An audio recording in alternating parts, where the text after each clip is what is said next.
How's everybody doing? My name is Anthony Brian Logan, and today we're going to talk about Nancy Pelosi suggesting that Donald Trump postpone the State of the Union address.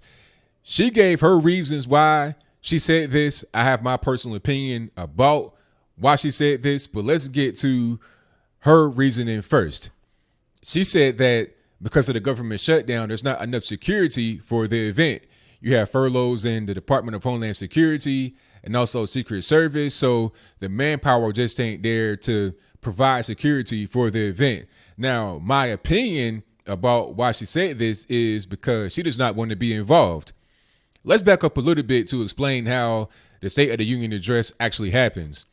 In modern times, you have the State of the Union address in front of a joint session of Congress. That means the House and the Senate, and it's usually held in the chamber of the House and presided over by the Speaker of the House. And the Speaker of the House is Nancy Pelosi. She doesn't want to be involved with the ceremony during the shutdown because her whole thing is trying to obstruct whatever Trump is doing, especially right now during the shutdown. They could easily end it. All they got to do is provide a paltry sum of $5.6 billion for the wall. That may appear to be a lot of money, but in the greater scheme of the total government spending, it's totally nothing at all. It's a slice of the pie, a minuscule slice, a slice that's so small that if you were to cut it, you wouldn't even really notice. The money is really irrelevant. It's all about people's personal feelings towards the wall. They think it's racist. They think it's immoral. They've even said the whole immoral thing, Nancy Pelosi and Chucky Boy. They've even said that publicly, so I'm not making things up here. It's all about trying to obstruct that. That is the only reason. The security ain't really a problem. That's not even an issue. It's going to be perfectly fine. He could have the State of the Union address in front of the joint session of the House, Senate, Congress, but she doesn't want it to happen because she doesn't want to be involved, and she does not want the House, of which she is the majority leader, to be involved either. Now, Rand Paul came out and joked talking about, well, since Pelosi doesn't want to have it in front of the joint session, Trump could have it in front of the Senate, but that's really a non-starter because you want it to be in front of the whole Congress, because the whole point of the address is to address Congress, not necessarily the American people. It's become that over the past, 80 or so years, ever since television. But it's really to inform Congress about what's going on and to also get their feedback.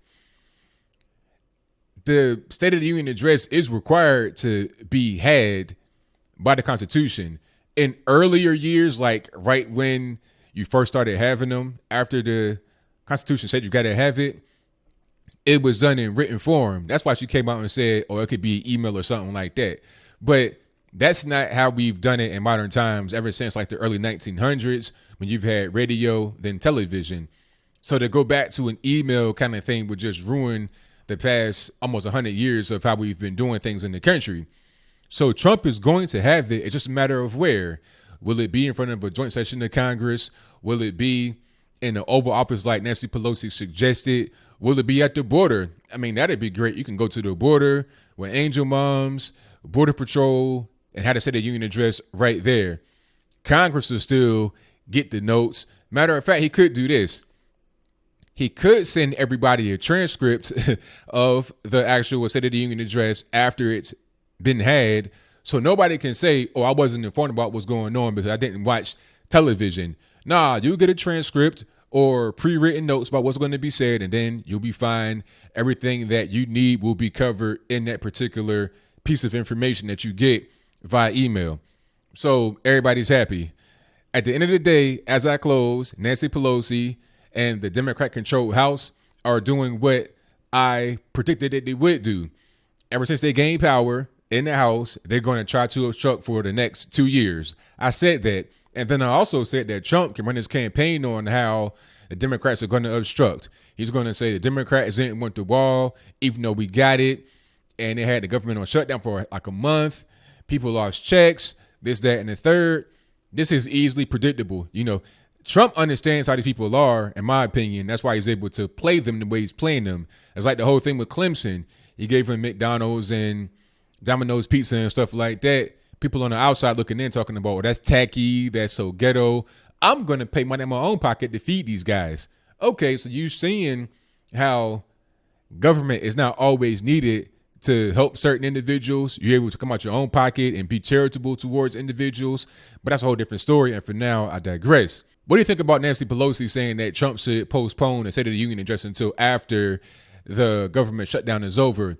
Is it because she truly believes that there's a security risk because of the furloughs in the Department of Homeland Security and also Secret Service? Or is it because she doesn't want to be involved with the ceremony because she will be required to if it were in the joint session of Congress in the chamber of the House? Is it about trying to preserve the optics to make herself look like she's going to be some kind of champion against whatever Trump is proposing? Whatever your comments are, please let me know in the comments below. And that's all I got to say for this video. If you like what you heard, please comment, rate, share, and subscribe. Peace.